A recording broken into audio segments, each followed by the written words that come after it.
Voici déjà quelques rendez-vous avec vous où, comme une sorte de mot de passe entre amis, nous nous saluons ainsi.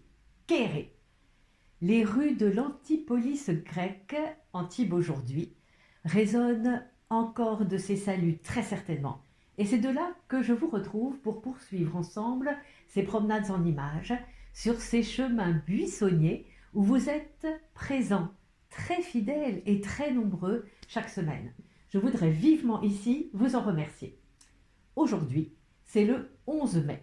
Nous avons tous, depuis des semaines, l'éclat des jours qui dansent par nos fenêtres. Aujourd'hui, où nous pouvons ouvrir nos portes, je souhaite rendre hommage à ces reflets, à ces jeux de glace, à ces miroirs où nos rêves, tous ces temps derniers, et nos visages aussi, passaient. Récit maintenant en liberté. Revenons un instant aux pratiques et aux techniques. Sur YouTube, vous pouvez vous abonner en cliquant sur ce bouton, c'est gratuit et c'est vraiment chaleureux de vous savoir là. Si vous avez aimé cette récréation, vous pouvez cliquer sur le pouce et si vous ne voulez manquer aucune de ces récréations, aucun de ces rendez-vous, vous pouvez cliquer sur la cloche qui se trouve tout à côté de s'abonner. Sous la vidéo elle-même, il y a quelques lignes qui en présentent le sujet.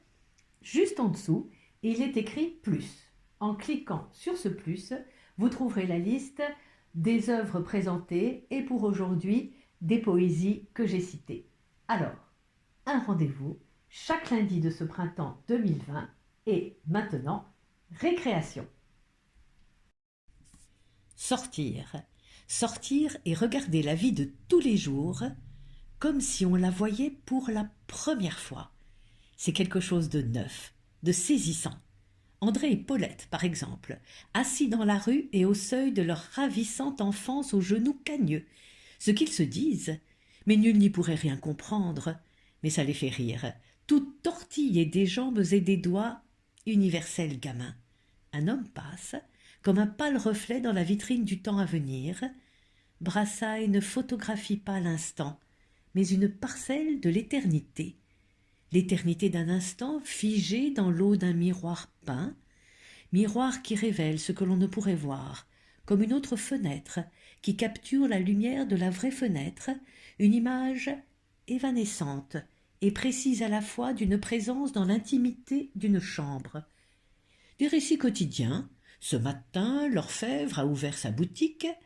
Des qui s'aiment sont venus pour choisir quelques perles, un anneau pour un futur bijou, et poser sur la table un miroir, cet artifice qui tient autrement la plume du récit. Le reflet fait l'éloge du pas de côté, du chemin de traverse, posé sur la frontière qui sépare le réel de son image déformée, une silhouette d'homme collée sur cette surface réfléchissante. Le spectateur, en s'approchant, devient, et c'est inévitable, prisonnier du propos. Il voudra restituer cette impression d'inclusion, d'appartenance, voire de témoignage. L'intelligence alors s'affole.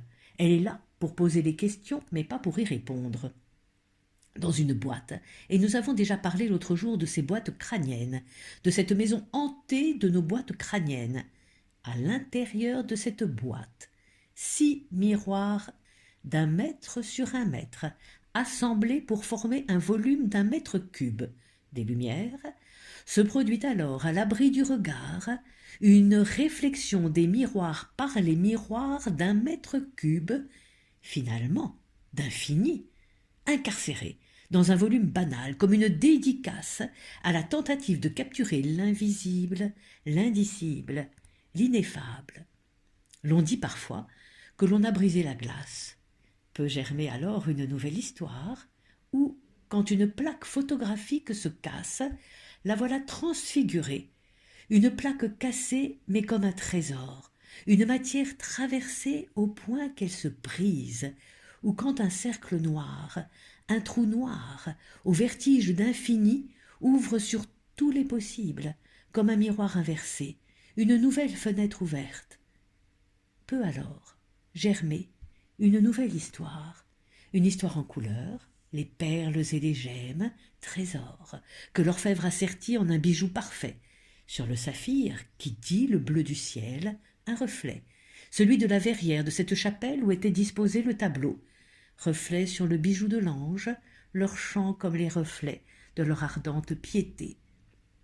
Sévère et ordonnée comme un bas-relief, dans une monumentale simplicité, cette peinture poignante et grave, Jean et Madeleine comme des parenthèses autour de Marie et du Christ. Elle incarne l'Église, et mère, porte sur ses genoux ce fils, cadavre pur et sculpté, comme une idée, à son flanc la blessure. La lance du soldat a martyrisé la chair, maintenant quelques gouttes d'ombre et de clarté, miroir des sacrements, l'eau dira le baptême, et le sang, l'Eucharistie.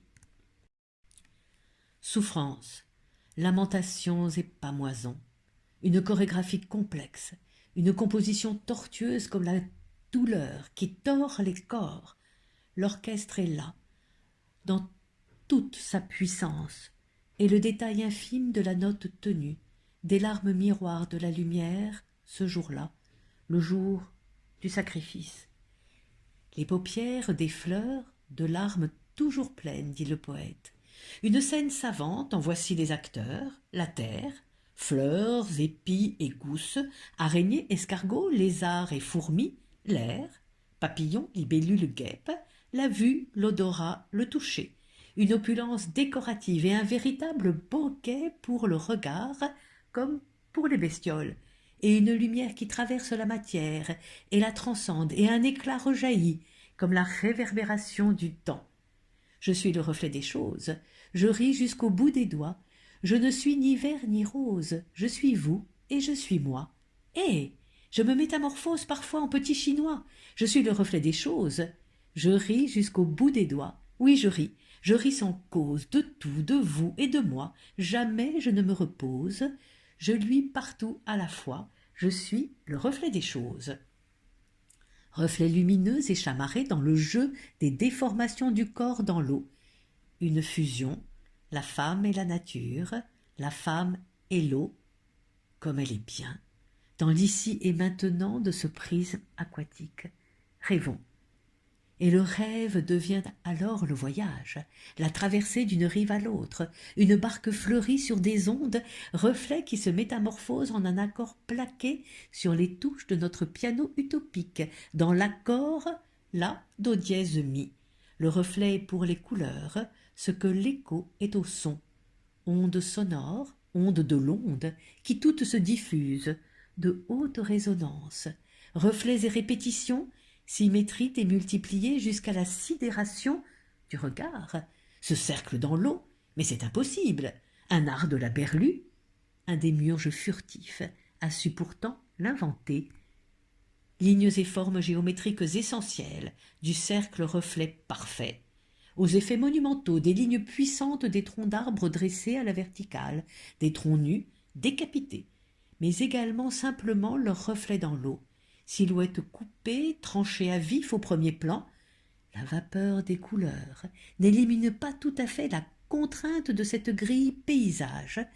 Devant le paysage, devant la fenêtre de notre paysage imaginaire, de contes et de légendes nourries.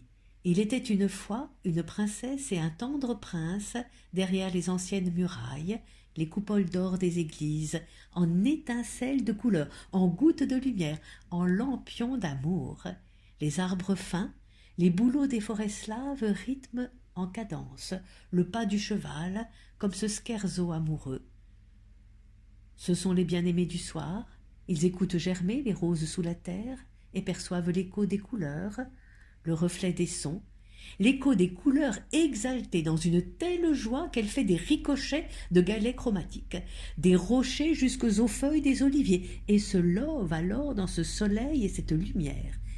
Pouvoir comme ces touches s'éparpiller en une diversité fantasmagorique de tons purs et se fondre enfin, vous, nous, dehors, libres, dans la lumière, se fondre dans la construction scintillante, cristalline des facettes, des reflets tensions de lignes effilées, lorsque la lumière est acérée dans ce jeu de glace, une femme, des oiseaux, aux plumes multicolores et au bec mystique s'élèvent.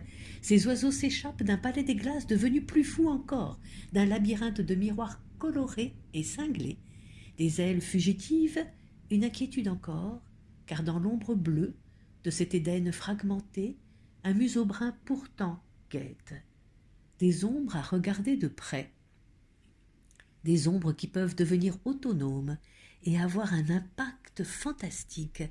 Cette ombre à droite nous conduit en un chemin strict vers une lumière ténue, minuscule et vivante, posée sur l'autel deux chandeliers. Le plus intéressant est, bien entendu, et il faut toujours écouter, celui qu'on ne voit pas, celui caché, caché comme le mystère sacré. Celui-là offre comme un cadeau dans la plénitude de l'instant le reflet de sa lumière sur l'or du retable. Le sort de la bougie est de brûler. Quand monte l'ultime volute de fumée, elle lance une invite en guise d'adieu entre deux feux, soit celui qui éclaire, l'éclat de la lumière et ses reflets en majesté, ruisselant sur la soie, ou en scansion de lignes et de lumières fulgurantes, tumulte, sur le passage d'une automobile en 5 demi-cercles qui s'augmentent en expansion pour évoquer cette incroyable énergie automobile. Mobile et énergique, je vous promets qu'on va l'être ce 11 mai. Oui, mais méfie-toi des reflets.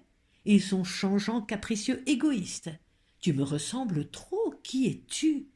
Un double, un reflet, qu'on aimerait souvent soi-même, à refléter, un miroir où se contempler, un modèle à imiter, un rêve pour s'évader. Une fenêtre inventée, pas de fenêtre du tout, ou le reflet d'une fenêtre qui n'existe pas. Miroir, miroir en bois d'ébène, dis-moi, dis-moi que je suis la plus belle. Et, invariablement, le miroir répondait, en cherchant à la ronde, dans tout le vaste monde, on ne trouve pas plus belle que toi. Or dans l'obscur, la face est peu lisible, amère, et les membres grossiers, le vêtement même a changé de couleur, éteint, fané, noirci comme une livrée de deuil. Il prend pour un corps ce qui n'est que de l'eau, mélancolie de la durée en proie à son propre écoulement. Il prend Narcisse pour un corps, ce qui n'est que de l'eau. Ce miroir lui livre une image étrangère, autre. En effet, se connaître inévitablement, c'est se connaître double, puisque c'est connaître qu'on se connaît connaissant. Un vertige essentiel, effroyable et sublime, ouvre sur tous les possibles comme un miroir inversé.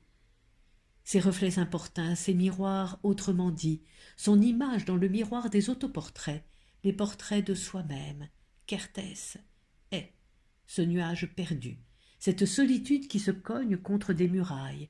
Michel-Ange est, ce visage dans la peau arrachée de Saint-Barthélemy, mais image qu'il arrache au monde terrestre pour la porter vers l'infini.